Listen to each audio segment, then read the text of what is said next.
À Chambéry, on est plutôt chaud dans le Money Time. N'est-ce pas, Hugo Brouzet? Chambéry, Brouzet. Attention. C'est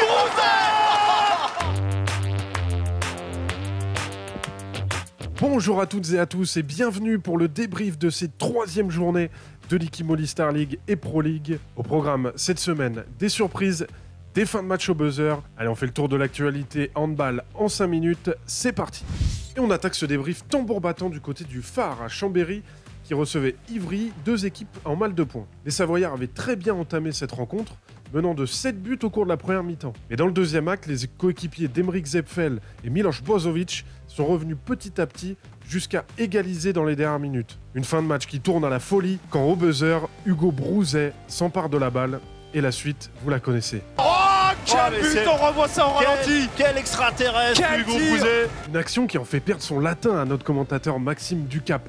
En pleine Coupe du Monde de rugby, il nous sort le nom d'Olivier Brouzet. Olivier Brouzet. Papa d'Hugo et ancien international du 15 de France. Un petit lapsus en forme de clin d'œil pour nos bleus qu'on souhaite voir le plus loin possible dans cette Coupe du Monde. Et encore un grand bravo à Hugo Brouzet pour ce tir venu d'ailleurs. Ah, le but c'était de travailler. Non, je rigole. Bah, le public, vous savez que je vous aime, les Chambériens. À la fin, c'était un chaudron comme d'habitude quand c'est chaud. Que demander de plus? Et après, le but, voilà, c'est pour l'histoire. Une victoire malgré tout au goût amer pour les Chambériens. En effet, les Savoyards, déjà diminués par des blessures, enregistrent deux nouveaux joueurs sur le flanc. Le Slovène Sebastian Skubé, demi-centre, et surtout le Géorgien Nicolas Kalandadze, sûrement victime d'une blessure grave. Alors on leur souhaite un bon rétablissement, et comme le dit Eric Maté, en général, les emmerdes, ils volent en escadrille, et j'aimerais bien que là, ça s'arrête. De son côté, Paris a été malmené à domicile en première mi-temps face à des Cristoliens valeureux, qui sont même rentrés à la pause avec un petit but d'avance. Mais dès le retour du vestiaire, on a bien compris que le PSG avait passé la vitesse supérieure, emmené par Luc Steins, Dominique Maté et surtout le gardien Yannick Green, encore auteur d'une belle performance. Les Parisiens ont survolé cette deuxième mi-temps et ont assuré un troisième succès consécutif. La saison commence bien du côté de Saint-Raphaël. Déjà vainqueur dans les dernières minutes face à Saran la semaine dernière, c'est cette fois-ci à domicile contre Cesson que les Raphaélois ont fait la différence dans le Money Time. Les Bretons ont mené une bonne partie du match, mais n'ont pas su résister au retour des Varois, emmené par un Mike Brassler qui marque son retour en France. Ça mérite bien un petit bisou avec Capitaine Dipanda. On était persuadés de nos forces.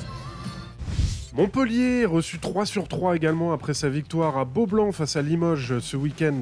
Les Héroltais qui ont fait la différence dans le second acte après une première mi-temps encore un petit peu brouillonne. Mais bien emmené par son nouvel arrière brésilien, les Montpelliérains ont pu faire la différence dans la deuxième mi-temps. Et on va laisser à François-Xavier Houlet, le commentateur beIN Sport, le soin de prononcer le nom complet du nouveau joueur du MHB. Le ballon a été perdu en face par Brian Monte dos Santos. Hugo. Direction la Pro League maintenant où cette troisième journée était synonyme de surprise. La première qui nous venait de Besançon. Besançon qui recevait Villeurbanne, qui fait office de favori cette saison avec un très bel effectif, mais qui a été battu par des Bisontins emmenés par un trio magique, Luka Brkacic, Adrien Clerc et Mathis Beauchef qui étaient tous très en forme. L'autre surprise nous vient de Célestat, relégués de l'Ikimoli Star League. Ils ont été battus chez eux par les promus Cournon d'Auvergne qui inscrivent leur tout premier point en Pro League. Les Auvergnats, emmenés par un Robin Dourte on fire à 10 sur 10 avec un score LNH de plus de 20, remportent donc les tout premiers points de leur histoire dans ce championnat. Si vous doutiez de la qualité des gardiens qui composent notre championnat, cette semaine ils se sont rappelés à vos bons souvenirs avec des performances incroyables un petit peu partout en France. On avait un gros duel entre Randrel, Luan Darosa, le gardien de Saint-Raphaël, et Arnaud Tabaran, celui de Cesson.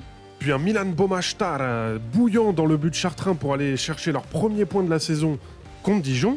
Et on a vu David Bernard fermer la boutique à Ivry pour permettre aux siens de revenir contre Chambéry. En Pro League, que dire de la performance de Clément Franck, fils de l'ancien international Francis Franck, qui dans le but de Besançon, en à peine 10 minutes sur le parquet, a fermé littéralement la boutique aux attaquants villeurbanais et en réalisant 6 arrêts dans le Money Time. Dans les autres matchs de cette troisième journée de l'Ikimoli Star League, on a Nantes qui continue sans faute avec une victoire du côté de Toulouse, Nîmes également après une victoire contre Dunkerque, et Chartres qui allait prendre ses premiers points à la maison contre Dijon. Au classement, on a 4 équipes à 6 points, Paris, Nantes, Montpellier, sont rejoints par Nîmes dans cette catégorie. Juste derrière, on a le petit groupe de poursuivants qui se constitue avec Aix, Toulouse et Saint-Raph. Et attention à Saran et Créteil qui sont encore à 0 points. Suivre cette semaine le déplacement qui peut être périlleux pour le PSG du côté de Dunkerque. Limoges qui continue l'enchaînement terrible après Montpellier-Paris. C'est un déplacement à Nantes cette semaine pour les Limougeaux. Et on surveillera Chambéry qui se déplace en effectif réduit à Saran, qui aura une carte à jouer. En Pro League, Ponto a remporté le choc de cette troisième journée à Istres. Valence et Besançon sont des bonnes surprises. Et Tremblay n'a pas tremblé. On l'avait jamais faite celle-là. Au classement, les banlieusards prennent le pouvoir. Tremblay et Ponto sont devant. On a une flopée d'équipes à 4 et 2 points et des motifs d'inquiétude pour Billère et Sarrebourg qui ne décollent pas. Un petit coup d'œil sur ce qui nous attend en Pro League la semaine prochaine pour la 4e journée. On se demande d'où va venir la surprise habituelle de la Pro League. Cette semaine, une fois n'est pas coutume, c'est la Pro League qui commence dès jeudi avec le déplacement de Nancy à Angers, à suivre sur Handball TV. Vendredi, 12 matchs au programme d'un nouveau multiplex XXL sur Twitch. Et puis tout le week-end sur les antennes d'Handball TV et Beansport, vous retrouverez tous les matchs de cette 4e journée de l'Ikimoli Star League et Pro League. Et on se quitte sur les belles images des frangins brillés qui se sont affrontés lors du Toulouse-Nantes. Allez, à la semaine prochaine, c'est ciao.